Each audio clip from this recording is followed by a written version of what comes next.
chaque fois qu'ils sortent. Ils attachent une corde de 10 mètres autour de leur taille, car leur mère leur a dit que le monde extérieur était déjà détruit depuis longtemps. Tous les humains seraient devenus de terribles monstres. La seule chose capable de les protéger est cette vieille maison et les 3 cordes reliées aux fondations. Chaque jour avant de sortir, leur mère leur répète, la corde, c'est votre vie. Cette fois, la récolte est particulièrement abondante. Gabriel, le grand frère, attrape non seulement plusieurs gros vers verts, mais aussi un kangourou. Mais son petit frère Louis ne récolte presque rien. Après avoir enfin réussi à grimper dans un grand arbre, il découvre avec déception que les œufs du nid ont déjà éclos. Il redescend de l'arbre, découragé. Et alors qu'il s'apprête à partir, il aperçoit par hasard un autre œuf. Il s'approche immédiatement de lui avec excitation. Mais il découvre que la corde est trop courte. Louis ne veut pas abandonner. En voyant l'œuf juste devant lui, il pense instinctivement à détacher la corde.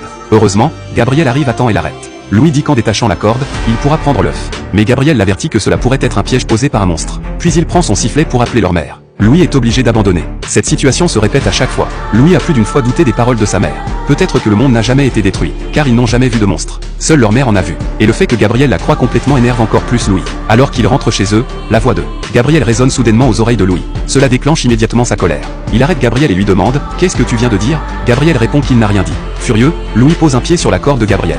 Mais ce geste provoque un énorme problème. Gabriel roule directement en bas de la colline et se casse la cheville. Louis souffle immédiatement dans le sifflet. En entendant le signal, leur mère se précipite aussitôt dans la forêt. Mais lorsque Gabriel se retourne, il découvre qu'en plus de s'être blessé au pied, la corde autour de sa taille a disparu. Oh non. Puis un bruit terrifiant retentit dans la forêt. La situation devient extrêmement dangereuse. Louis détache lui aussi sa corde pour aller sauver Gabriel. Mais ils sont encore trop lents. Soudain, un monstre apparaît. Heureusement, leur mère arrive juste à temps. Elle attache les 2 frères ensemble avec une corde, ce qui les empêche d'être touchés par le monstre. Ils rentrent finalement chez eux sains et saufs. Leur mère leur ordonne immédiatement de s'agenouiller et de réciter des prières.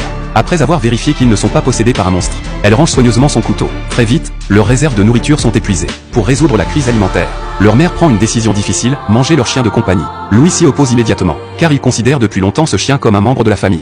Mais sa mère ne lui laisse aucun choix. Après avoir obtenu l'accord de Gabriel, leur mère ignore les supplications de Louis et emmène le chien dans la véranda. Juste avant qu'elle ne passe à l'action, Louis apparaît soudainement à la porte avec une machette à la main.